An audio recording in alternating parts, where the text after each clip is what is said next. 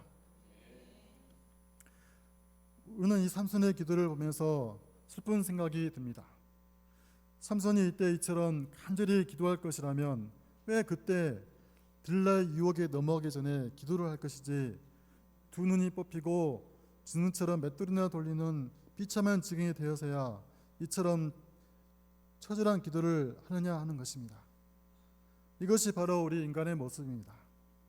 우리 인간은 참으로 어리석은 존재입니다. 평소에 그렇게 기도해라, 기도해라, 유혹을 조심해라, 깨어있어라, 근신하라 외쳐도 기도하지 않습니다. 나중에 하면서 자꾸만 뒤로 미루고 잠만 잡니다. 그러다가 뼈아픈 실패를 경험하고 두 눈에서 피눈물이 흘러서야 그때 가서 하나님께 무릎 꿇고 기도하는 존재가 바로 우리 인간의 모습입니다. 삼손의 모습은 이런 우리 인간의 어리석음의 실상을 여실히 보여주고 있습니다. 저희들이 이런 삼손의 인생의 슬픈 역사를 반복하지 말아야 되겠습니다. 두 눈이 뽑힌 채 두 기둥을 부여잡고 애마디 비명을 지르다 죽어간 삼손, 그는 우리에게 많은 메시지를 전해주고 있습니다. 유혹에는 절대로 넘어가서는 안 된다. 죄의 결과가 얼마나 비참한가 똑똑히 보아라. 그러나 또 죄에 넘어졌을 때 자학하지 말고 다시 일어나서 하나님의 공의를 구하라. 그리고 마지막 숨을 거둔 그 순간까지 하나님께서 내게 주신 그 본래의 사명을 감당하라. 사사기의 마지막 사사 삼손이 우리에게 전해주는 메시지는 이처럼 한두 가지가 아닙니다. 삼손이 묶인 쇠고랑에 나도 얼마든지 묶일 수 있습니다. 그 누구도 예일 수 없습니다. 저희들이 얼마나 연약한 존재들인가 깊이 인정하고 날마다 깨어서 주님 앞에 무릎 꿇고 기도함으로 유혹의 지뢰 같은 이 생을 승리하고 하나님을 기쁘시게 하는 이 세대의 왕 같은 제자들이 될 수 있기를 기도합니다. 저희도 삼손과 같이 유혹 앞에 연약한 자입니다. 학생의 시절부터 안목의 정욕과 이성의 자랑과 허영심에 약한 제 기도 제목이 있습니다. 지금까지 믿음의 길을 걸어오지 않았다면 이미 세상 죄의 유혹에 끌려다니다가 죄를 짓고 삼손과 같이 망한 길로 갔을 것입니다. 지금도 잠깐 눈을 감고 기도하지 않으면 죄에 넘어집니다. 순간순간 다가오는 죄의 유혹은 제 힘으로는 이길 수 없습니다. 하나님께서 이 시대에 나시린이요 사사로 세우심을 항상 기억하고 맡기신 캠퍼스 복음사역을 힘써 감당하도록 해야겠습니다. 기도로 성령의 능력을 받는 자가 되기를 기도합니다.